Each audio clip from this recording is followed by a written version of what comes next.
Oke guys, di sini kita akan jawab pertanyaan kenapa, waktu itu di video YouTube panjang itu saya bilang, bulan Juli ini marketnya bakal lumayan bagus atau bisa dibilang rebound nanti di bulan Juli.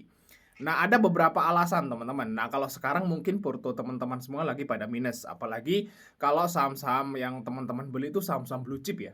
Nah, otomatis sekarang lagi minusnya lumayan nih. Nah, kalau menurutku secara pribadi teman-teman ya, jangan cut loss guys, jangan cut loss dulu, cut loss-nya nanti aja di bulan Juli. Siapa tahu sekarang teman-teman misalnya minus 20% saat ini atau 25% kayak gitu. Nah, siapa tahu nanti di bulan Juli karena marketnya rebound, itu minusnya jadi 10% atau 5%. Jadi mendingan tunggu sebulan lagi, cut loss-nya jadi lebih sedikit kayak gitu menurutku. Nah, kenapa sih kok nanti di bulan Juli itu marketnya bakal rebound? Sebenarnya ada beberapa alasan, guys, kalau menurut saya pribadi gitu ya. Ini juga mungkin, ya bisa membuat teman-teman lebih tenang lah kayak gitu. Nah, ada beberapa alasan kenapa market Juli ini kalau menurutku ini bakal rebound. Nah, yang pertama adalah, pembayaran dividen teman-teman, atau payment date. Nah, kalau, saham-saham blue chip guys ya, yang saya kan tiap bulan bikin tuh ya, daftar perkiraan data dividen. Mungkin kalau teman-teman gabung di STS Rekom udah punya tuh datanya. Nah, kebanyakan guys ya, di bulan Mei itu banyak banget saham yang bagi dividen tuh jumbo-jumbo. Jumbo ini maksudnya jumlahnya, ya berapa triliun, contoh Bank Mandiri tuh ya berapa belas triliun gitu yang dibagikan ke dividen kayak gitu. Nah, cairnya itu di bulan ini, guys. Payment date. Baju BCTM juga ya tuh banyak tuh. Cairnya juga di bulan ini. Dividend power dan sebagainya. Banyak banget perusahaan-perusahaan yang bagi dividen jumbo di bulan Juni ini. Payment date maksudnya. Nah, payment date itu artinya duitnya cair, guys. Ya kan? Kalian dapat duit tuh dari perusahaan. Masuknya kemana? Ke RDN. Kayak gitu ya. Jadi masuk ke duit di RDN bertriliun-triliun kalau dijumlahkan ke semua investor tentunya yang beli saham tersebut gitu ya. Nah, itu otomatis guys ya, sebagiannya akan masuk market lagi.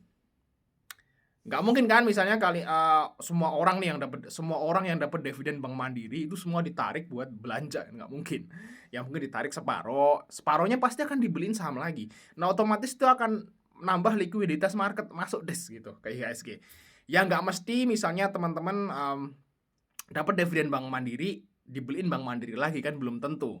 Atau dapat dividen BCTM, dibeliin BCTM lagi belum tentu, tapi otomatis dia akan beli saham lagi gitu ya. Nah, kalau beli saham lagi tentu aja akan mendorong IHSG. Jadi di bulan Juni, guys, dan Juli itu akan banyak banget ya orang-orang yang dapat cash baru dari dividen, teman-teman. Dan jumlahnya itu puluhan triliun kalau di total, teman-teman ya, dari semua perusahaan dan itu masuk ke market, teman-teman. Wow, nah itulah yang membuat salah satu alasan kenapa nanti kemungkinan di akhir Juni, mulai akhir Juni, mungkin minggu ketiga, keempat, dan Juli, nah itu marketnya udah mulai naik teman-teman. Dan menurut di stories nih alasan yang pertama tadi, terus alasan yang kedua adalah menurut di stories itu memang di bulan Juli di 5 tahun ke belakang itu 100% tuh hijau guys. Ya, marketnya itu banyakan hijau lah kayak gitu teman-teman. Jadi kemungkinan besar banget kalau menurutku karena kalau kita lihat dari IHSG gitu guys, itu udah turun dalam dan udah nyampe ke dasar jurang teman-teman. Nah, kalau sebuah chart teman-teman yang dia turun dalam, sebelum dia turun lagi, dia akan ada namanya technical rebound. Nah, teman-teman pernah dengar mungkin ya technical rebound dan dia akan naik dulu, des gitu. Nah, kalau mau turun ya setelah dia naik kayak gitu. Dan ditambah lagi dengan uang dari dividen-dividen tersebut masuk lagi ke market tentu aja akan mendorong naik. Nah, kayak gitu teman-teman. Itu alasan yang kedua dan alasan yang ketiga tentu aja perusahaan-perusahaan akan mulai rilis laporan keuangan kuartal terbaru lagi.